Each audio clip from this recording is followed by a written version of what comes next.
there were some were actually worried about their farms. And they had some different kinds of issues.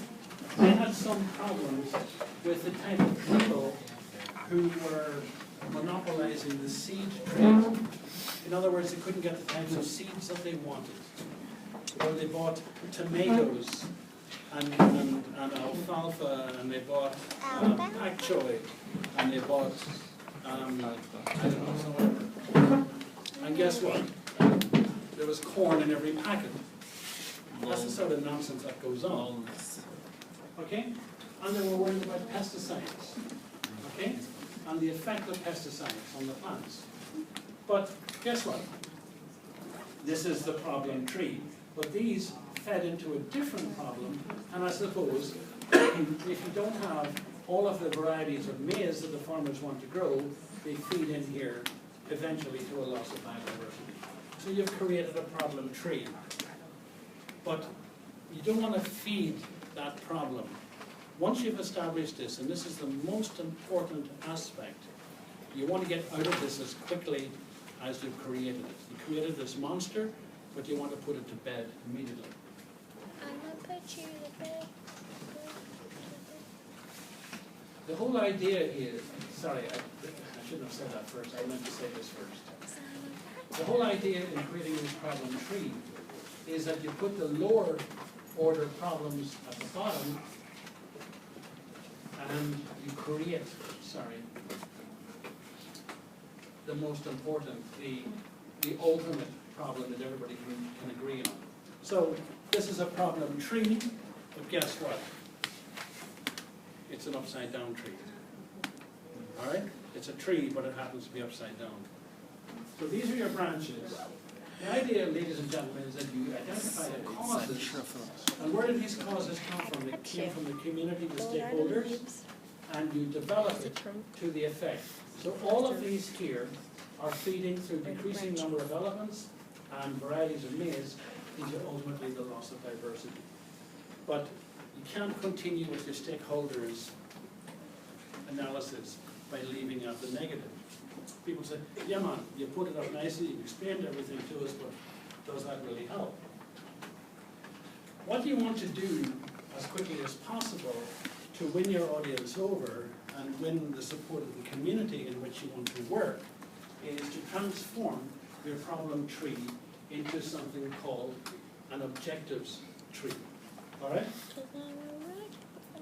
What you want to do is take all of these problems and restate these problems, not as a problem, but as an objective, as an outcome. You positivize your problems. You may have to reorder, you may have to reposition some of the elements in your problem tree to make it make sense, and we'll talk about that towards the end. But your objective tree is considered as a means to an end. The top of the tree is that which is desired. The lower levels of that tree are this means to the end. For example, this is the same objectives tree for that problem tree. You see that we've taken out some of the elements here, establishing economic incentives to local populations to protect elephants. Where did this come from? Human-elephant conflicts, overpopulation by people, hunting and poaching, inadequate legislation, establishing economic incentives for local populations to protect elephants. Make the connection. Effective human population program. Effective means of controlling poaching, and legislation, well, it said good legislation. What I mean by that is legislation that's enforceable. All right? To make this thing a little bit more simple, and to make my points in this lecture, I've not gone with, you see this part here? The seeds and the maize, I've not dealt with that. I've just left it here. Somebody can develop that if they want, but I'm leaving it out for the purposes of this here. So, I hope this is not, I mean, you've seen this before. You go here now from your simple problem tree, and you transform that problem tree into an objectives tree. See the problem tree? You have a cause and an effect. Once you transform the problems tree to an objectives tree, what do you have? You have a means to an end. That's why it's called logical framework approach. It operates with logic. Now, once you have your objectives tree, you can't just call it jack, take your money and walk away. You have to test that logic. Y'all make something, you make a table, you make a chair. What do? You test it out, don't you? Stand up, it don't rock, and take 200 pounds, yes? Now, you need to test the logic of the objectives tree. In other words, do you see this stuff here? Does it make sense? Does it really make sense? Is it workable?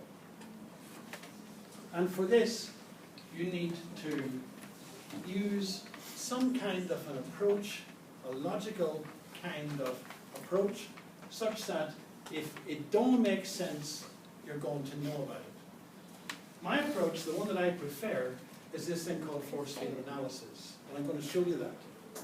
The reason why I'm going to show you that is because you probably know the other approach already, which is called SWOT. Strengths, weaknesses, opportunities, and threats. You all know that already. Yep. So I'm not going to teach my grandmother to suck eggs, okay? I'm going to show you what the force field analysis is. Force field analysis basically was developed by the computer scientists back again in the 60s and 70s, systems engineering. It's a means to an ends diagram that basically portrays, values. And these values can be fiscal, they could be moral, ethical values. They could be community, cultural values. Objectives and the detailed actions. Basically, the logic of the objectives tree is tested in this way. You start at the top of the hierarchy by asking the question, for example, how is each level in this hierarchy to be achieved? Or you could start at the bottom and you could say, why or how is this objective or this action to be undertaken? The sort of thing I'm talking about here. Now remember, I'm going back to here. This is a means to an end.